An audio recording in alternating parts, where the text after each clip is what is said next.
Hey, this is the Brent Dyson Show. Hey, check it out. Welcome to the Brent Dyson Show. Hey, This is Brent Dyson. come on. This is Brent Dyson. Hey. Welcome you guys to the Brent Dyson Show. We're super excited about having you.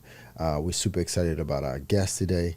He's a phenomenal celebrity, journalist, author, father.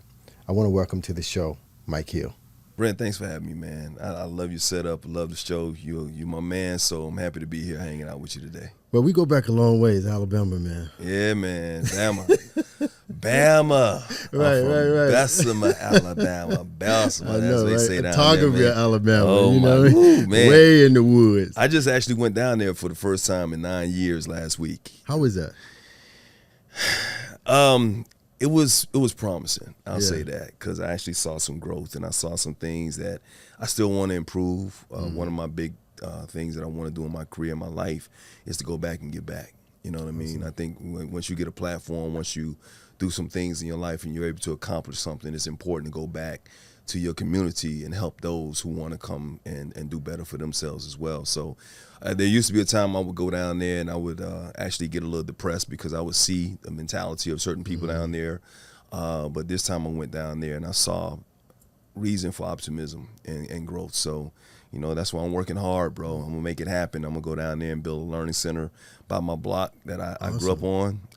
And I want to build a learning center so that the kids can learn other things except basketball, football, and all the stuff. Right. You got enough of those facilities. I want to go down there and build a computer learning center where they can learn STEM, get mental health help, you know, which mental health is huge for me as far as my platform is concerned, and just anything they can do to better their minds and their emotions to move forward and know that there's bigger things outside of Alabama, especially Bessemer, Alabama.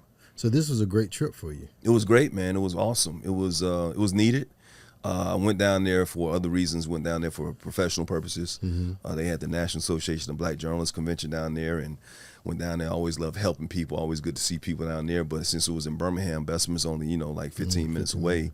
So I had to go and see some of my family, and yeah, it was good. It was really good, and just gave me a little bit more motivation to make sure I go down there and change a couple of thought processes, so to speak. Yeah. So in the book, man, that book is all that, Mike. Thank you, bro. I couldn't put it down. It took me 5 days to read that book. And usually it takes me about 3 weeks, a month to read a book. Oh, wow. But that book was all that. It's a lot of pages, too. Yeah. A lot of work, yeah. Oh, good job. So man. what made you write this book, Mike? I needed to. If I wouldn't have written that book, I wouldn't be sitting here with you right now. That's the God honest truth. I really feel like had I not written Open Mic, I'd be dead right now. It was during the time when I felt like I was living a good life. On the outside looking in, the mask I put up, I was happy. I was had a great job, making a lot of money, had a little notoriety, popularity being from ESPN and Fox, and, certain people knew who I was and all that type of stuff like that. And I was always the person who helped other people out, Right. tried to be the life of the party and make people happy and make them smile. But, and I was smiling on the outside, right? But on the inside, man, I was dying. I would go home at night, or if I was on the road with the team, in the hotel, I'd just be in a 5-star hotel crying my eyes out, man. It's like, why am I crying? Seriously. Why? Just crying. I didn't know why. I just, like, something was inside of me that was not happy, needed to come out. And then there was a voice that told me, you need to go ahead and write your book. Now, people had told me I needed to write the book a long time ago, but I was like, I'm not a celebrity. Nobody's going to read this book. Why would I write my life story? Who cares about Mike Hill's life? But at that time, I needed to write the book, and it wasn't for other people. It was for me. So when I started writing the book, it just started flowing out, man. The waves of emotion. I'm talking about depression. I'm talking about anguish. I'm talking about bitterness. I'm talking about all the sadness and the hurt that I felt that I had suppressed for so many years from all the traumas that I had gone through in my life started flowing out. So it was my first form of therapy. So I know that had I not written that book, I would have died from a heart attack, a stroke, something. It would have affected me in some kind of physical manner because it was affecting me mentally. And once I wrote the book and I started going to therapy, I started seeing how it was affecting me, my relationships, the way I work, my ethic, everything, just my morals and my judgment, all that type of stuff. And so now that I've written it and got that first form of therapy and started getting therapy afterwards, man, it's just made me realize that I was living as a man, but I was really a boy. And I needed to grow into my manhood, and it just was my first step into me walking into my manhood at the age of, at that time, like 47 years old. So I needed to write that book, or I wouldn't be here today, being able to talk to you and being able to use this platform to help other people right now if I hadn't written it. And you talk highly about mental health and how important it is. There's such a stigma in the Black community to get mental health. We both come from that, where it's like, you know, are you crazy? Yep. You know, you can't be doing, you know. What? How do you, when you speak to people now about how important counseling and is, you know, that kind of work is, what does it look like? Well, my approach is, you know, I use myself as an example. I don't ever try and judge anybody else. I'll say, hey, this is what works for me. This is when I realized that I needed help. And so I talk about some of the things. That's why I'm very open and transparent about the things that I've gone through, some of the things that's been really embarrassing in my life, some of the things that I've done to other people. And even though I'm a public figure and I'm supposed to have this image and I'm supposed to be like this, you know, above everybody, you know how people are. Yeah, but you're human at the end of the day. I'm human, and I want people to know that I'm human. So I let people know what I've gone through so that they can feel comfortable to tell me what they've gone through, and I can tell them, hey, this is, if I got help, you can get help too. So my approach is always, you know, first of all, you're not crazy. You know, like you said, there's a stigma in the Black community, especially. We always feel like take it to Jesus, take it to Jesus. Right. You know, don't tell those people your business. You know how it is. And, you know, like, you know, people gonna think you crazy, and it's not crazy. No. It's mental therapy, mental health help is not a cure, first and foremost. Exactly. It's help for prevention, to help you realize what you've gone through and the mistake that you've gone through, so that you don't have these triggers or make these mistakes in the future. It's just self-improvement. You know what I mean? We go to the gym. We want to lose weight. Right. What do? You go to the gym. You get exercise. You know what I mean? You get exercise. This is what you want to lose weight. This is what you need to do. If you want to better your mind and your emotions, this is what you need to do. So it's just self-improvement, man. That's all it is. But you got to put something in order to get something out of it. Exactly. Yep. And you know what? I went to counseling. I think every Black man, if you're in America, you need some type of counseling. I think every Black person, period. Oh yeah, I would agree. I think everybody, I think everybody needs therapy in a sense, because we all go through traumas in our lives in some ways. Even if you got all the money in the world, some traumas that you go through that we've learned to live with. And that's the thing, like, especially, but like you said, mentioned, especially Black people, because we have learned to live with traumas in our lives. That's just the way it is. It's the way we grew up, especially in the South or whatever. You just swallow and you suppress it. Like, man, that's just life. You know, racism, you see it all the time. You see prejudice, you see things like that. You see that you can't get we're supposed to do. And even our mantras, like, we got to work 150 times more so than our counterpart. That's the way it shouldn't be that way.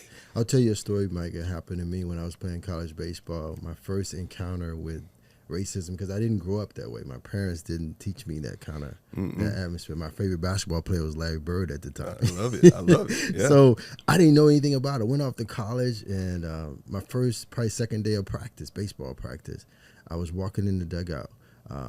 Head coach said, do you remember a long time ago when we used to pull your wives out of your house and rape them right in front of your face? Ooh. Right. Head coach. Your head coach. Not the associate or the assistant, the head coach. Said that to you? Said that to me. Wow. Very traumatic experience. Wow. I can imagine. I left the baseball team that second week. I didn't go back and play. Yeah, I mean, but you hear that, but you know, and once again, that's things that you dealt with.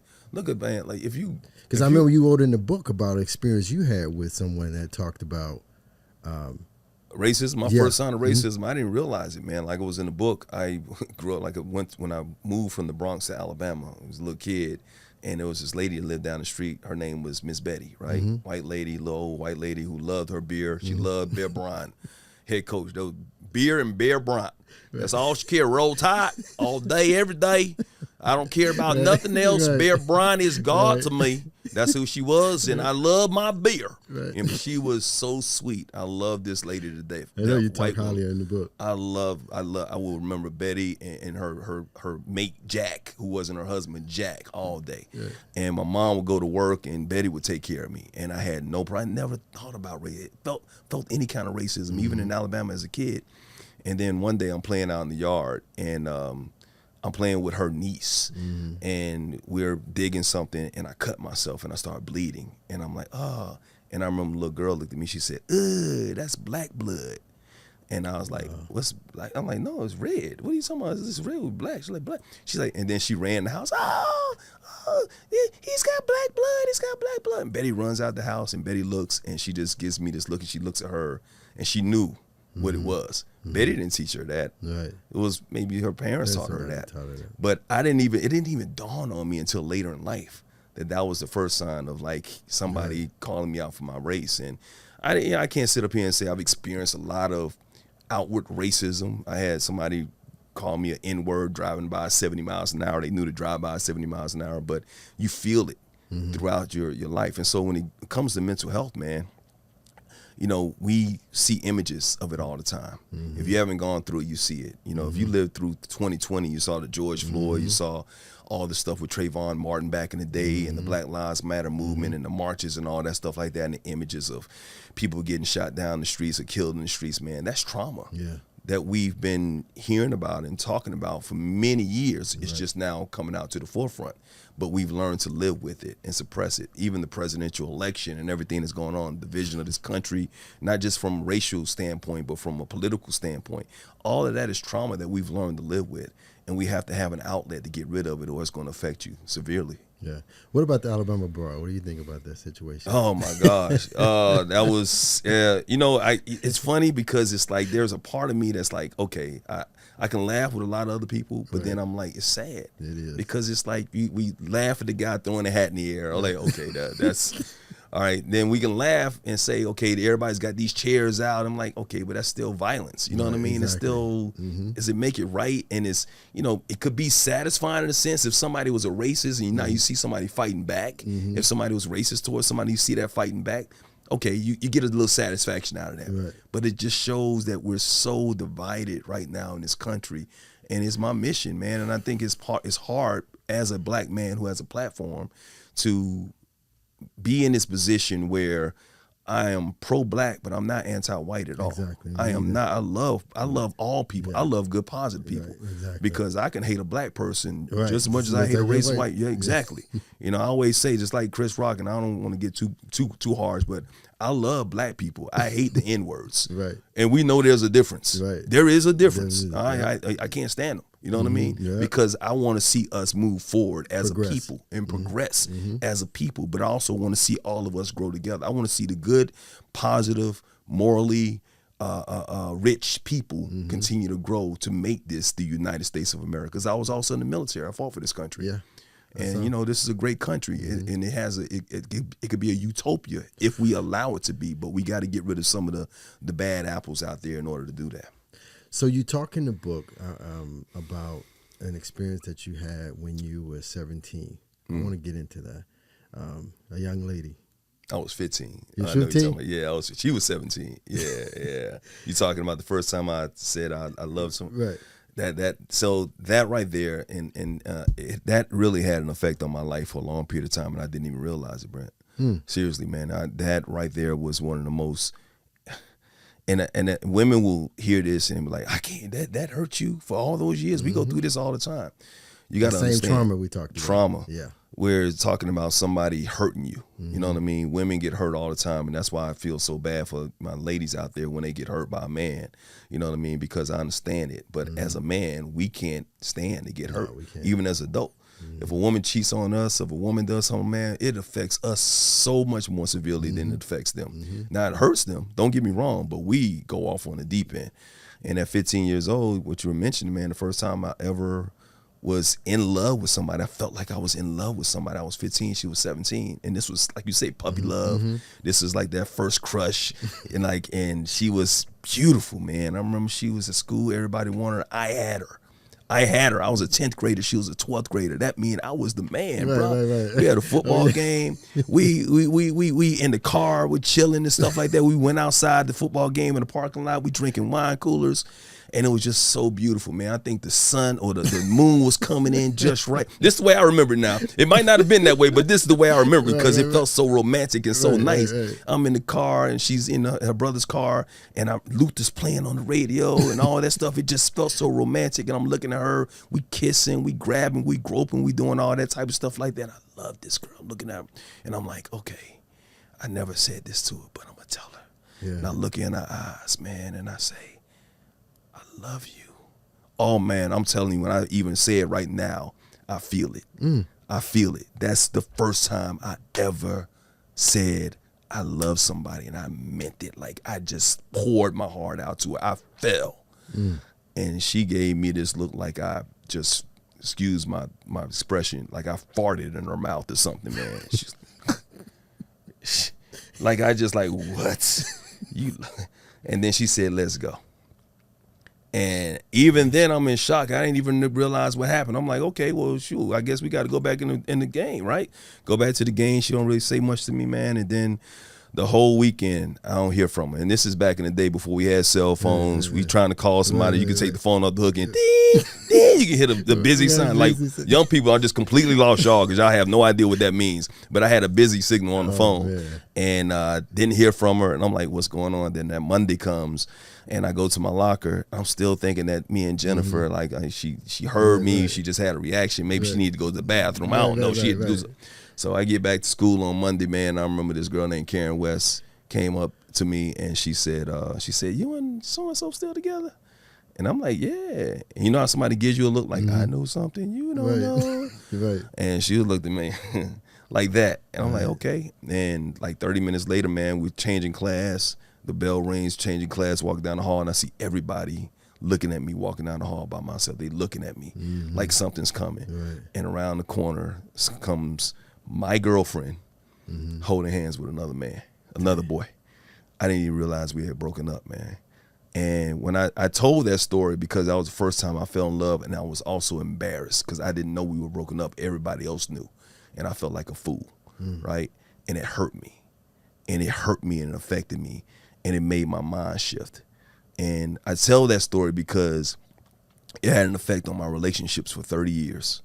With everybody I was with, because I could never trust. I first of all, I wasn't in love with myself, so I couldn't fall in love with anybody else. And then secondly, I just couldn't trust anybody enough to allow me to fall, to be all in and not have like some sort of backup plan. I'm not saying I cheated on everybody, didn't do that, but I just didn't trust women enough to feel like, okay, if something goes wrong, I'm gonna make sure that I got something not to fall back on. And that is what made me inadequate, and that's what kind of caused me to do certain things in relationships that I'm not proud of. Take full accountability, because I should have grown up, and I should have gotten the help I needed a long time ago. I was totally wrong for the things I've done, and I've always admitted that, and I'm never running away from that type of stuff. But at the same time, that was when I went to therapy after that, and when I was writing the book, I realized that, and I actually called her up. So this is where hurt people hurt people. I called her up. Well, she was following me on social media. And I remember when she first started following me on social media, you know, I'm getting notoriety and all this stuff. And so she's seeing me live my life. And I'm like, yeah, you could have had this life, but you hurt me when I was 15 years old, right? I didn't say anything to her, but I was kind of, kind of petty. And then, so when she said, I'm so happy for your success, you look great, blah, blah. And she had moved on. She got a husband and kids and all that type of stuff. And I couldn't help it, man. I was like, hey, I'm writing this book. Just remember that. And, I just want to let you know that that really hurt me the first time. I just had to let you know that. And she said, and this is what changed my life and my perspective. She said, I'm so sorry. I'm really sorry. I pray to God that you can get past that. She says, at that time, when you said that to me, because she remembered it, when you said that to me, I didn't feel worthy of being loved. Oh, wow. Because I had so much going on in my house, because my mom and I were, so she couldn't receive that. So she was hurt. So when she heard that, she couldn't believe somebody would actually love her. Wow. And it turned her off. And it just made me look at it like I've been selfish for over 30 years, thinking that this woman hurt me because she was just mean, because it was personal, where she was hurt herself. And I didn't realize she had gone through trauma herself and how that affected her. You wrote in the book too about your first wife and when you went overseas and you couldn't be by yourself. You didn't want to be alone, and you needed somebody there.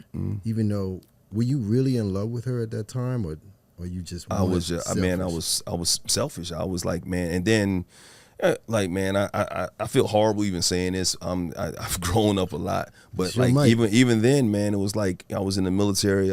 My best friend he wasn't my best friend at the time, but he was a really good friend of mine. He was my same age, and he had gotten married. He had a kid. He had a new car. He had benefits. And I remember when I was, loved my girlfriend. I went to the prom with her and all that type of stuff. And she was back home waiting on me. And I remember I got my orders to go to the Philippines. I had never been overseas. I was scared. And I'm like, okay, I can get more money if I get married. But when I asked her to marry me, bro, I was straight up playing. Because I knew her dad hated me, right? So I was like, hey, I'm about to go to the Philippines. I got these orders. They said, you going to go with me? I said, you going to marry me? Just playing. I asked her as a joke. And she said, oh, yeah, let me ask my dad. I'm like, okay, well, that ain't going to work. Straight up, bro, straight up. Right. And 2 weeks later, I remember, they had to go to the common room to get the phone call and all that stuff like that. She called me up. She said, well, you still want to get married? I'm like, I couldn't say I was just playing. I'm like, yeah, sure, just do it. Because like I said, my boy had done it and all that. And like a month later, man, we ended up married. But you know what? I loved her, but I couldn't fall in love with her because once again, I didn't know who I was. I couldn't fall in love with myself. I couldn't trust. It was a lot of things that I needed to work on for myself in order to be right for queens like her and other people in my life. Because right? she was a beautiful woman from what you read. From She what I still read in the is. book. Yeah. And you found it hard to be faithful to her. Yeah. Why? It was just because of all that. Everything that was going on, all the traumas, man. And once again, no excuses. Take full accountability, man. I when Roman was there, it was like I don't want people to think that I'm this bad person. I made mistakes like a lot of people make. Let's set the record straight. You're being transparent and you're being open, and that's helping other men who can actually be open and transparent and let go of some of that stuff that's hurting us as individuals. And if you don't let it go, yeah. And that's the reason why I even put the book out, man. Because even though it was embarrassing for me and all that type of stuff, I knew it could affect me in my career. I was like, you know what, if I can put this out in a way and show people the mistakes that I made, but tell them lessons. That's that's the most important thing in it is like, what did I learn from it, and how can you improve? How can you not make the same mistakes? So I didn't just share my traumas and my thoughts and said, hey, this is what I did because I'm not proud of that, but this is what I learned from it and how stupid I was.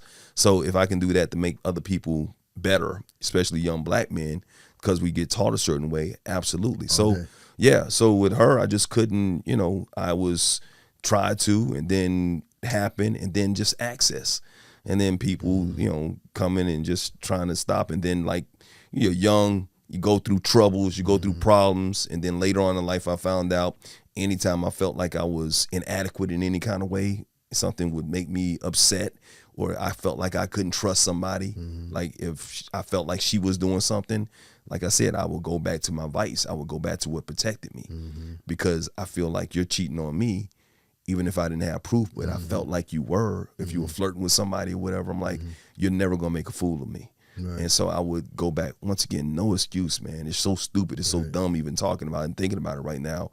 But that was my mindset at that time.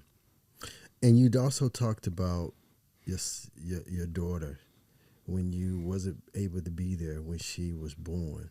And some of the things that happened. I think she was 2 years old and she was with her mom and she poured down some hot water. Yeah. How did that affect you? Yeah, man, that hurt me. You know what I'm saying? Like that to this day still hurts me. Like that is, yeah, man. I mean, that's the thing I hate the most about anything that I went through in my life is, my kids mean the most to me about anything in this world. So when you said you ran down my titles, man, like being a dad, that's the most important title in my life, because I grew up wanting to be successful so that I can give my kids everything that I never had in my life. And so when I wasn't there for them, or if I disappointed them in any kind of way, man, it hurts me. You know what I mean? Yeah. And that's just me being a dad, man. I just felt like I failed them. And so when we found out that she was pregnant, we was going through a divorce, me and my ex-wife. And so I wasn't there for her. You know what I mean? That still hurts me because I didn't see the progression, you know what I mean, of her Man, birth. you're making me cry, dog. No. Leo, I'm just saying it still affects me. So that's still part of my therapy and what I need to get through. But yeah. And then, just feeling guilty of not seeing her raised, being there, even though I gave her money and child support and tried to be there as often as I could. It's not the same, not growing up in the household, man. And so when she was 2-3 years old and she was, helping her mom out in the kitchen, and she pulled a hot pot of water down on her, had 3rd-degree burns on half her body and all that, and she had to go through surgery, man. Yeah, that seeing her in the hospital, and when she saw me, she was just, I remember getting to the hospital because I was living in New Jersey at the time. She was living in Maryland. I drove down and I saw her. She was already in the hospital, man. And even though she was in so much pain, man, this girl right here, that's why I just kind of put a post up on Instagram the other day about her.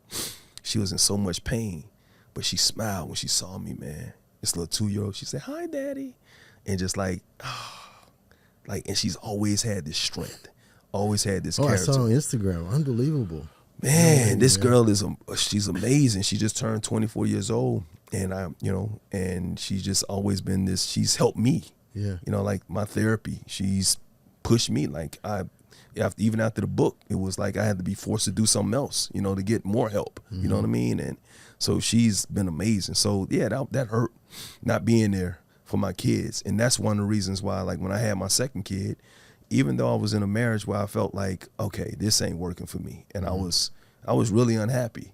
I tried to stick around because I was already without my first kid, and I didn't want to be without my second kid. Right. So I probably stuck around a bit longer than I probably should, but at the same time, I don't have regrets. I just have life lessons, man. So yeah. Anything to protect your daughters. Anything, man. That's my legacy. That's my That's your lineage. My lineage, man. That's what I work for, man. And anybody tries to come between that, bro, you're gonna have a problem with me. I mean, I don't care who you are. Right. My ex-wife, anything like you, any trying to come between me and my daughters, like I won't let them disrespect anybody I'm in my relationship, but you're not gonna disrespect them either. Yeah. Just like it's true. You talked about your stepdad was domestically abusive towards your mom. Mm-hmm. And as a kid growing up, how did that? Did it affect you throughout your life? And how did that?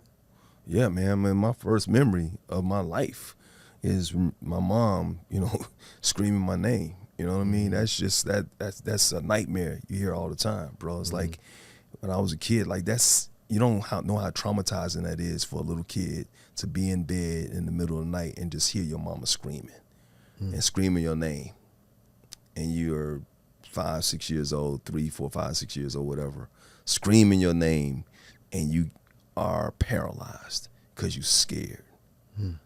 So part of it, I'm angry because I didn't do anything when I was younger. What could I do? This is a man. I'm scared of him already.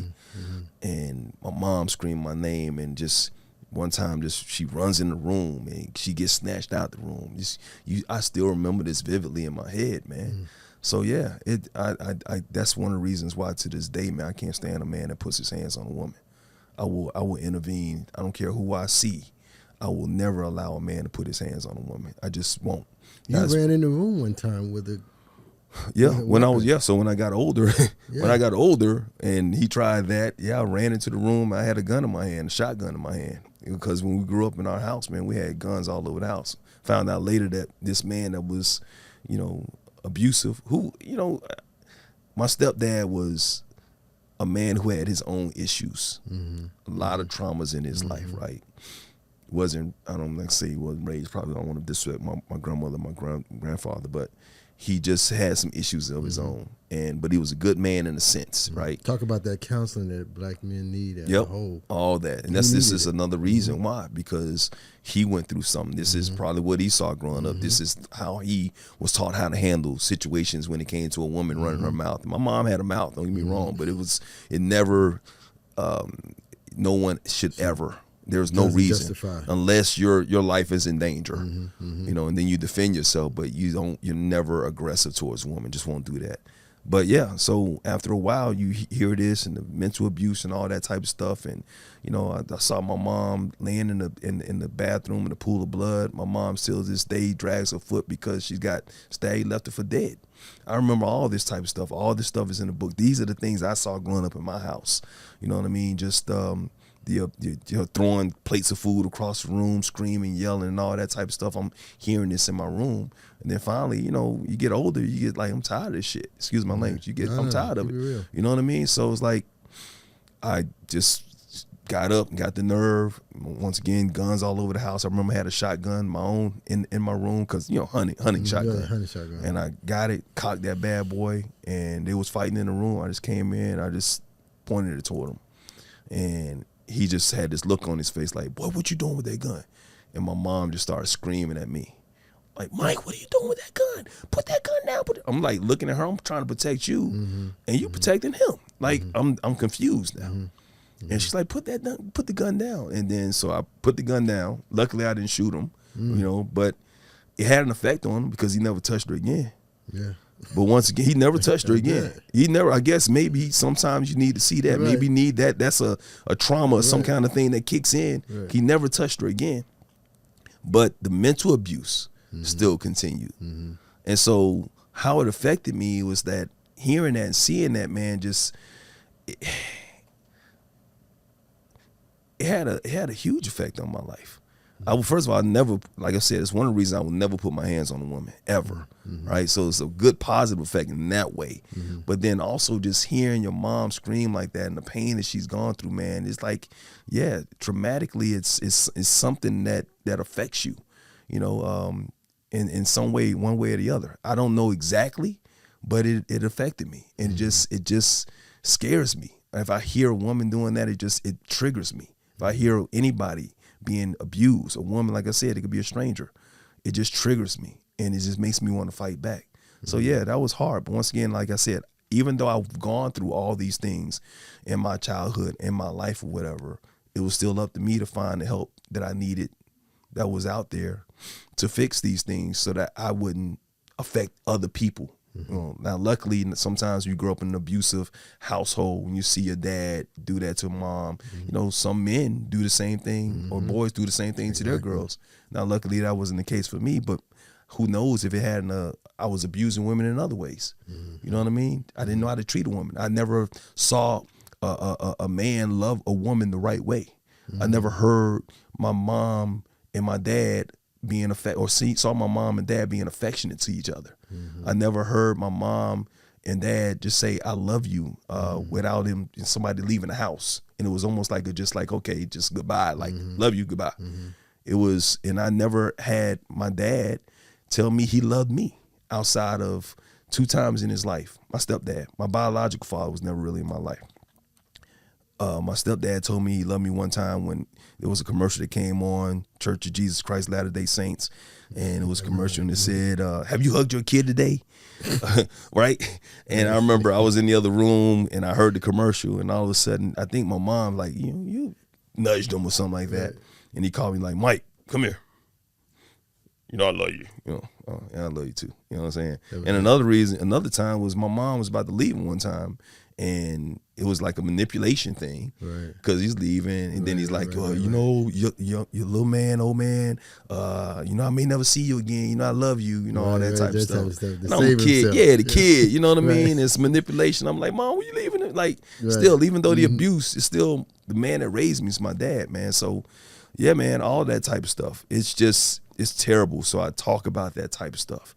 That's why I use this and I say what I went through. And this is the reason why I talk to kids, man. I talk to young men and like, look, this is not the way that you're supposed to be treating women at all, physically or mentally, man, at all. How do you feel about this cancel culture now? I think it's, you know, I don't call it, I think it's awareness. I don't call it cancel. I think we have to give grace first and foremost to people who made mistakes a long time ago because a lot of times we just don't know. We really don't. I mean, it was normal. It was just like the way you were raised. It's what everybody was doing. Doesn't make it right. Some of the things we were saying. Some of the things we were saying. Yeah. You know, like when it comes to, I would say this: when it comes to racism, we've known for many years that ain't right. Right. You know that's not right. You know if you said the N-word 30 years ago, you know that wasn't right 50 exactly. years ago. Right. And the way you were saying it. If we grew up in a certain way and you just, use certain terms that that group was using at that time. And everybody was getting away with it. You heard comedians say it, you heard people on television say it or whatever. And it was like nobody raised a fuss about it. Then yeah, give us some grace about that. But we learn. And this is why I love that, okay, I think it's an awareness culture, not a cancel culture, because now we're aware. So now, because of social media, we know that certain people, certain groups, you can't say things about certain women. You can't say things about women. And we're still learning. It changes. Exactly. What I could have said 5 years ago, man, I say it now. Yeah. You can get in trouble for it. Right. But you got to grow with the times, man. So it's like I'm all for awareness. I want to treat people with respect. I want to treat people the way they want to be treated, man. And that's the main thing we all need to do in society. Mike, in your career, you've had a successful career, man. You've done big things. I've had success in my career. You've had success. Okay. I don't consider myself successful. Okay. The reason I don't consider myself successful is because successful to me is attaining your full potential, and I haven't attained my full potential yet. So with your career, you said that in the book, it goes back to you said that God spoke to you, and He said that you were supposed to be here. Did He actually? Can you tell me about that story? Because I think that's very interesting. Oh, well, God speaks to me all the time. It's my spiritual being, right? So it's like I hear and I know. That's why I know I've not attained my full potential. That's why I feel like I'm still hungry. That's why I feel like the next 20 years of my career is going to be much better, 10 times better than the previous 20. I really feel that way. I just feel like I just know that great things are happening. And that's not me being cocky. That's just what's, on the inside that God has given me. And I just have a gift that I need to be sharing with people. I know that. And the right thing is going to come along, and He's going to give it to me. I'm just going to follow His footsteps, but I seek Him first. But there have been times in my life where I had to be patient. I had to wait on Him to talk to me. There have been times in my life where God saved me. Like I think maybe what you mentioned is in Dallas when I was about to make one of the biggest mistakes in my career. And this guy who let me go in Dallas for some reasons that I perceive to be racist. And I don't even use that term. I don't throw it out there that often, to be honest with you. I don't look at myself as a victim when it comes to that. I feel it, but I know this was the case. And I got let go unfairly, and I wanted to move on. He wouldn't let me move on, still talking. I got a job opportunity in another city. Didn't want the job, but I needed a job because I've been out of work for a year and almost a half. And so now this is affecting my family. And he did something to cause me not to get that job. And I was going down to the station to let him know I wasn't happy. And yeah, it was going to hurt. I was about to end it all. I really was. And on my way down there, once again, out of work for a year and a half, if I would have gotten this job in Tampa, it would have been okay, but it wasn't what I wanted. He stopped me from getting that. And this is how God works. This is how my spirit works. I'm driving down the tollway in Dallas, and I'm hot, man. It's like 100 degrees outside. I got the AC on blast. It's 8-something at night, 9 o'clock at night or whatever, and it's on blast, hot, and I'm still pouring sweat. So I'm like, I had to actually have the air conditioner on and I had to roll the window down. Now I'm thinking in my head, when I go down here, I'm going to see this man, and I don't know what's going to happen, but he's going to feel my wrath. He's going to feel I'm going to jail tonight. And once again, I'm out of work, so I felt like I didn't have anything to lose. So I'm driving, and I rolled the window down. The wind came in. And when I tell you, Brent, I heard God. I know it was God. It was just like the wind was talking to me. And the wind said, "What are you doing?" I got something better for you. Why are you doing this? Stop and turn around. And immediately I went from being the maddest I've ever been in my life to the calmest I've ever been in my life. Just like that. Just like that. No lie. I feel like today, and I got off on the next exit, turned around, went back home, prayed about it, and calmed down, and months later, man, I got an opportunity at ESPN to change my life. Dang. Had I taken the job in Tampa, I wouldn't have had the chance to go to ESPN because I would have been under contract. I had already auditioned at ESPN, but I just hadn't heard anything.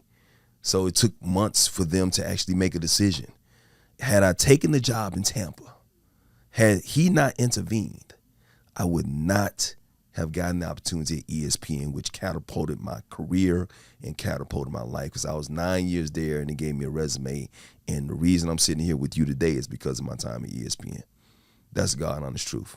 So that's how God works. So sometimes a good What the note. devil makes for bad, God makes for Yep, good. your burdens turn to blessings. And that's the way I live my life. My burdens always turn to blessings. And sometimes a bad no or a good no is better than 100 good yeses or bad yeses. Wow. You know what I mean? Because I could have said yes to Tampa and been miserable. But because he said no, I got the right yes to go to ESPN. I got a couple questions for you I'm about to throw out at you. Okay. And I want your honest opinion. I call it Dyson's tea. Okay. And that's where you're 100% transparent. I'm sure you've been in these situations before. I think I've been very transparent so far. I don't think that's going to be a problem. Yeah, you are 100. So my first question is, out of your 3 wives, Oh, shit. and I want you to be honest. I know this is going to put you on the spot, but that's what we do. Which one did you love the most and why?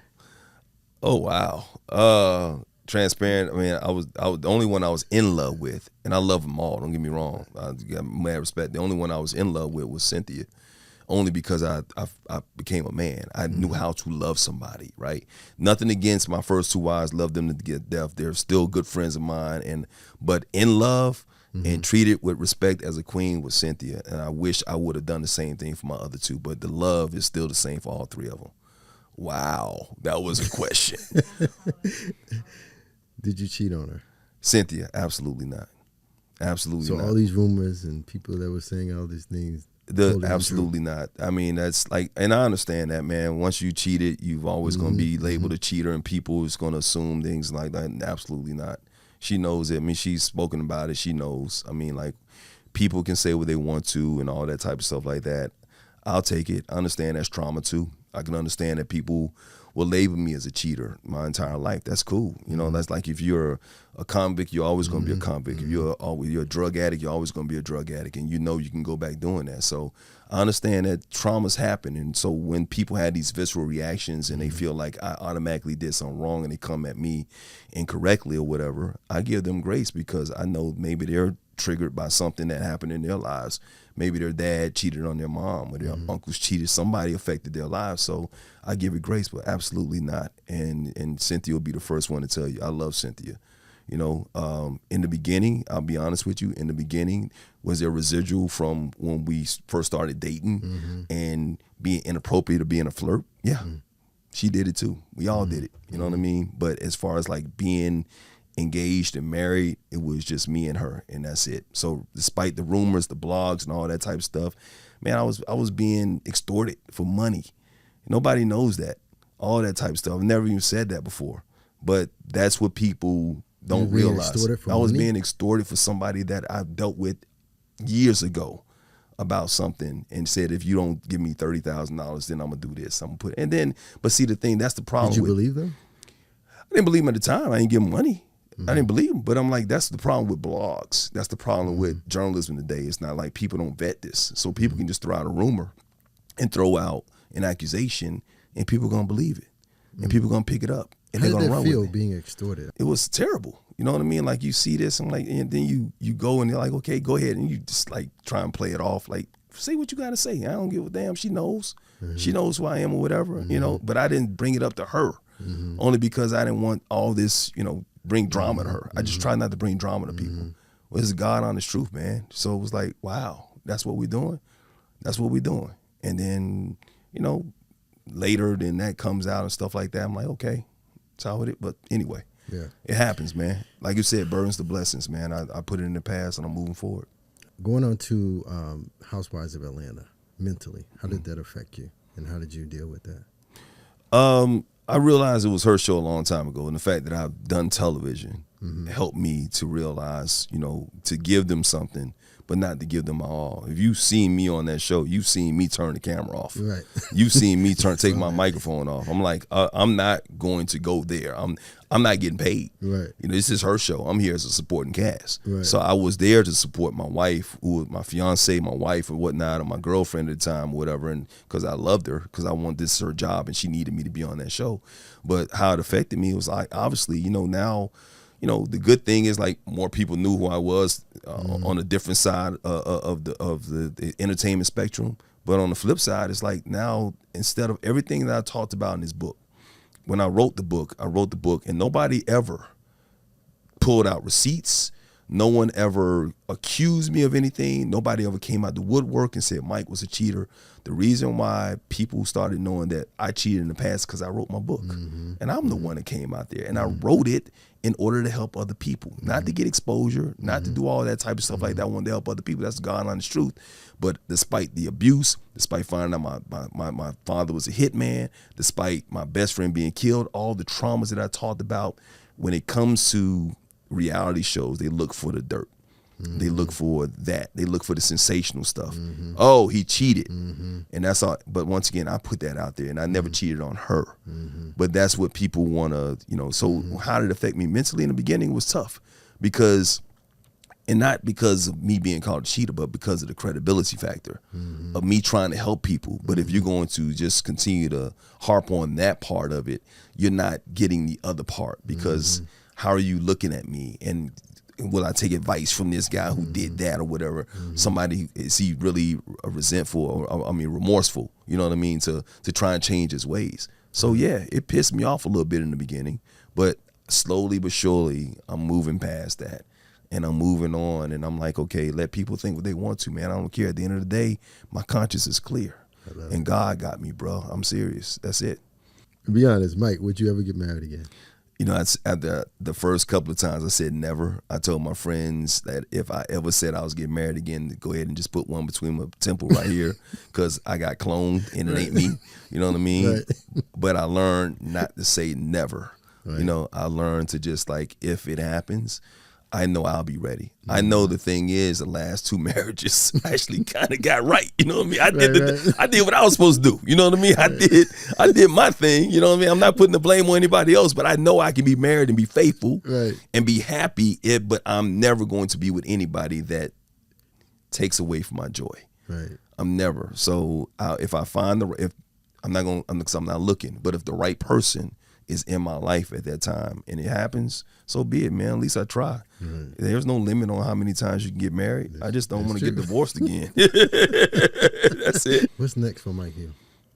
Life, man. Everything that comes my way. I'm doing a lot of stuff behind the scenes now. I'm about to do a couple of podcasts. I'm producing a couple of documentaries. One that's going to be, I just think it's going to be incredible. It's already been greenlit by a major streaming service. Come on, Mike. You gotta put somebody. I just say, get your popcorn ready. I'm just going to just say that. It's going to be incredible, bro. It's going to be so good. We just got a director that signed on for it. I'm really excited about that. So that's behind the scenes. I'm still at Fox Sports doing my thing over there. And I want to do what you're doing, man. I want to have a TV show on a national network, streaming channel, and I will have one. Yeah. I want to have a talk show, man, where I can be entertaining, informative, and enlightening. I want to do all that, and it's all going to happen. But like I said, the next 20 years of my career are going to be the best 20 years of my career. Mike, so when you wake up in the morning, what are your affirmations? What do you tell yourself? That I'm God's child, that today is going to be a great day. Every morning when I wake up, man, I'm thankful that I woke up. I'm thankful for this moment. I don't look back too far in the past and worry about anything in the past. I can manifest and say this is what I'm gonna do, but I don't worry about it too much because I live for the moment. So my affirmation is, I'm God's child. I'm good. I'm worthy. I am worth it. I am happy, and that, you know, anybody that I touch, anybody that touched me is going to be full of positivity. That's all it is. Every day I wake up, bro, I feel that way. This moment is, I live in this moment, and I'm happy, and I'm going to keep my joy.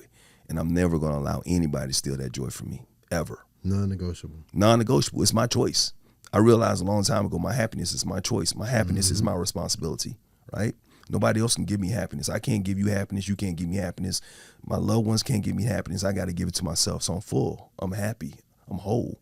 And nobody's going to make me work at a deficit. I can pour into you, and I will continue to pour into you. But if I work at a deficit, then got to pull back a little bit. Right. So, man, I don't have to cut you off, but I don't have to give you the access that I used to. And like I said, man, no matter what comes at me, man, God got me. I'm protected. I'm protected. I'm good. And I know great things and greatness is still to come. All right, Mike, I appreciate you coming on the show, man. Thanks for having me, man. It's a good conversation.